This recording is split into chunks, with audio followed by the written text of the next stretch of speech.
Good morning दोस्तों। आज हम देखेंगे त्रिकोणमिति के फार्मूले। और जो आज हम त्रिकोणमिति के फार्मूले बताएंगे वो जीवन में कभी आपको नहीं भूलेंगे और हमेशा याद रहेंगे। आज हम देखते हैं कि त्रिकोणमिति के फार्मूले बनाए कैसे जाते हैं। याद करना नहीं है, समझना है। और अगर आपने एक बार समझ लिया तो फिर कभी नहीं भूलेंगे। देखते हैं हम।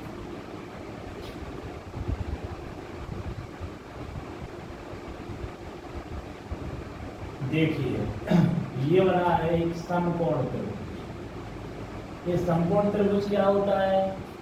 ऐसा त्रिभुज जिसकी एक भुजा, जिसका एक कोण 90 डिग्री का हो, उसे हम समकोण त्रिभुज कहते हैं। ऐसा त्रिभुज जिसका एक कोण 90 डिग्री का हो, 90 डिग्री का हो, उसे हम समकोण त्रिभुज कहते हैं। अब एक बात और देख लीजिए, इस समकोण त्रिभुज में जो बी कोण है वो 90 डिग्री का है, अर्थात सबसे बड़ा कोण है।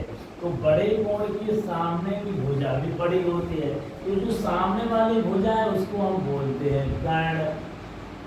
क्या बोलते हैं? हम कर्ण बोलते हैं। और जो सीधी वाली लाइन है अर्थात लंबवत जो लाइन है उसको बोलते हैं हम लंब। और जो नीचे वाली लाइन होती है वो होती है बेस, अर्थात आधा। किसी भी त्रिभुज में तीन ही भुजा होती हैं, लेकिन समकोण त्रिभुज में जो तीन भुजाएं होती हैं उनके नाम देख लीजिए। बड़े कोण के सामने की जो भुजा होती है वो कर्ण होती है और लंबवत रेखा अपने लंब होती है। नीचे हमारा आधार होता है। यदि हम कर्ण को के मान लें, लंब को एल मान लें और आधार को ए मान लें तो इतना सीखने पर हमारे फार्मूला बनेंगे। ध्यान रखना। ये ऐसे देख त्रिकोणमिति के फार्मूले हैं तो हमें लिखना है साइन थीटा, फिर लिखना है कोस थीटा, फिर है हमारा होता है टेन थीटा। ये देखिए ये तीन है। अब साइन थीटा बराबर क्या होता, कोस थीटा बराबर क्या होता और टेन थीटा बराबर क्या होता। इसी का टेन का अपोजिट होता है कोसेक थीटा और कोस का होता है सेक थीटा और टेन का होता है कोट थीटा। बिल्कुल सिंपल है। ये मान लीजिए कि साइन का अपोजिट, साइन का उल्टा बोले तो साइन का उल्टा कोसेक और कोस का उल्टा सेक। सेक की स्पेलिंग सी और थीटा। टेन और टेन का उल्टा होता है कॉट थीटा, COT कॉट। ठीक है। अब देखिए कि वैल्यू ऑफ कैसे निकालेंगे। तो हमें एक चीज याद करना है या देखना है, वो भी याद अपने आप ही हो जाएगी। ठीक है। जैसे मैंने लिखा है लाल, लाल, लाल बटिक का। क्या लिखा मैंने? लाल बटिक का। ये इतना आराम से इजीली आप लोगों को याद हो जाएगा। आप लोगों को लिखा है लाल बटिक का। अब देखो लाल बटिक का के हमने पार्ट्स कर दिए। गौर से देखना, हमेशा याद रख आएगा आप लोगों को लाल बटिक का।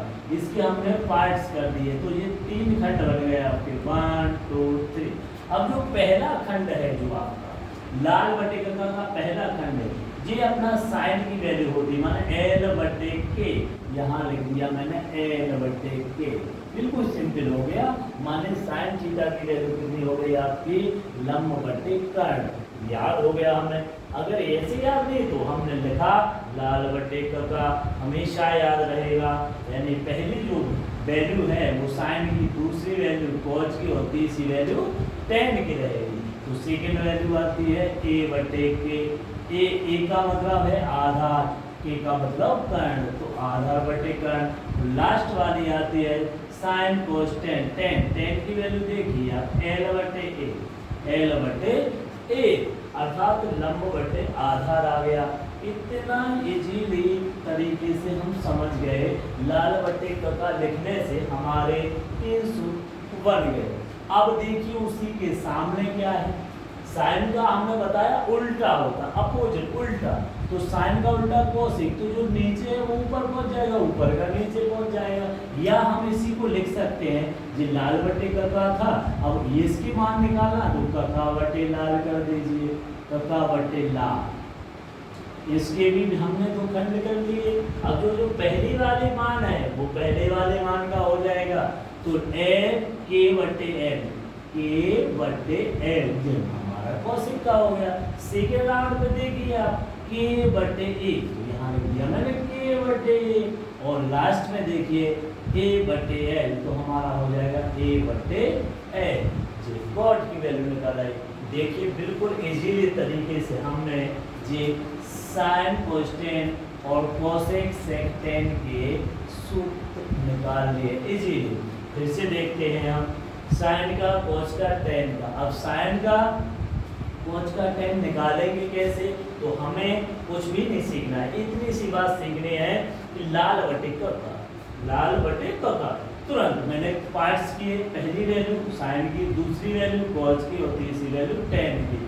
अब चाहे तो हम डायरेक्टली कर सकते, साइन का उल्टा होता है कोसेक, तो यहाँ आ जाएगा एल बटे पी, तो यहाँ लिख देना के बटे एल, उल्टा कर देना। कोस का होता ए बटे के, तो सेक का हो जाएगा ऊपर के नीचे, ठीक है ना। टेन का होता एल बटे ए, तो कोट का हो जाएगा ऊपर ए नीचे एल।